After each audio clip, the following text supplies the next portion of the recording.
Hi friends, இன்னைக்கு நம்ம April 21 current affairs வந்து பார்த்துலாம். ஃபர்ஸ்ட் என்னன்னா புதிய குற்றவியல் சட்டங்கள். இந்த புதிய குற்றவியல் சட்டங்கள் வந்து ஆங்கிலேயர் காலத்தில் ஏற்படுத்தப்பட்ட தண்டனைகளுக்கு மாற்ற மிக கடுமையான தண்டனைகளை வழங்கக்கூடிய ஒரு பிரிவுகளாக வந்து இருக்க போகுது.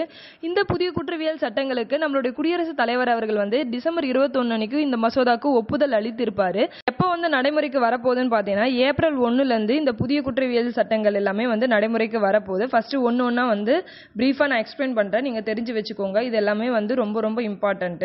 ஃபர்ஸ்ட் இருக்க சட்டம் என்னன்னு பார்த்தீங்கன்னா பாரதிய நியாய சன்ஹிதா. இந்த சட்டங்கள் வந்து இந்திய தண்டனை சட்டம் 1860 ஏற்படுத்தப்பட்ட அந்த தண்டனை சட்டத்திற்கு மாற்றாக ஏற்படுத்தப்பட்டுள்ளது. இதுல ஒரு சில வேர்ட்ஸ்லாம் வந்து எடுத்துட்டு புதிய பிரிவுகளை வந்து சேர்த்திருப்பாங்க. அது என்னன்னு சொல்லிட்டு ஃபர்ஸ்ட் பார்க்கலாம். தேச துரோகம் அப்படின்ற வார்த்தையை வந்து நீக்கிட்டு பிரிவினைவாதம், கிளர்ச்சி, நாட்டினுடைய இறையாண்மை, ஒற்றுமை, ஒருமைப்பாட்டிற்கு எதிராக யாராவது செயல்பட்ட கடுமையான தண்டனைகள் வழங்கப்படுமா? சிறுவர்களை கூட்டு வன்கொடுமைக்கு உள்ளாக்குதல், கும்பலாக அடித்து கொலை செய்வதற்கு மரண தண்டனைகளும் வந்து விதிக்கப்படுமா? தண்டனைகள் ஒன்றா சோஷியல் சர்வீசஸும் வந்து செஞ்சிருக்காங்க. அதாவது உனக்கு ஒரு தண்டனை கொடுக்க போறாங்க அப்படின்னா நீ வந்து குறிப்பிட்ட காலத்திற்கு போயிட்டு சமூக சேவை வந்து செய்யணும். அதுவுமே வந்து ஒரு தண்டனையா சேர்க்கப்பட்டிருக்கு. ஓகே, அடுத்த புதிய சட்டம் என்னன்னு பார்த்தீங்கன்னா பாரதிய நாகரிக் சுரக்ஷா. இந்த சட்டம் வந்து இந்திய குற்றவியல் சட்டத்திற்கு மாற்றாக ஏற்படுத்தப்பட்டிருக்கு. ஃபர்ஸ்ட் என்னன்னு பார்த்தீங்கன்னா கால வரையறைக்குள்ள விசாரணையும் விவாதங்களும் வந்து நடக்கணும். 30 நாட்களுக்குள்ள வந்து தீர்ப்பு வழங்கணும். பாலியல் வன்கொடுமையினால பாதிக்கப்பட்டவர்களுடைய வாக்குமூலத்தை வீடியோவோ பதிவு செய்யணுன்ற பிரிவுகள் வந்து சேர்க்கப்பட்டிருக்கு. ஓகே, அடுத்த சட்டம் என்னன்னு பார்த்தீங்கன்னா பாரதிய சாட்சியா.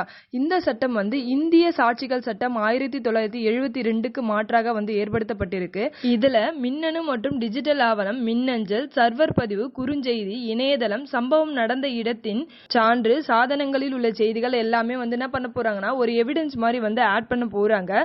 அதுக்கப்புறமேட்டு எதெல்லாம் வந்து டிஜிட்டலைஸ் பண்ண போறாங்க இந்த புதிய குற்றவியல் சட்டத்துலன்னு பாத்தீங்கன்னா வழக்கு ஆவணம், முதல் தகவல் அறிக்கை எஃப்ஐஆர், குற்றப்பத்திரிகைகள், தீர்ப்புகள், இது எல்லாமே வந்து என்ன பண்ண போறாங்கன்னா கணினிமயமாக்க போறாங்க. ஓகே ஃப்ரெண்ட்ஸ், இன்னோட கரண்ட் அஃபேர்ஸ் இதோட கம்ப்ளீட் ஆகுது. நம்ம பீஸ்ஃபுல் வேர்ல்டு யூடியூப் சேனலுடைய டெலிகிராம் சேனல் வந்து குவிஸுக்காக வந்து ஓப்பன் பண்ணியிருக்கோம்.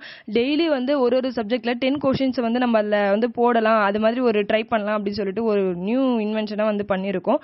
உங்களுக்கு பிடிச்சிருந்தா வந்து ஃபாலோ பண்ணிக்கோங்க. Thank you all.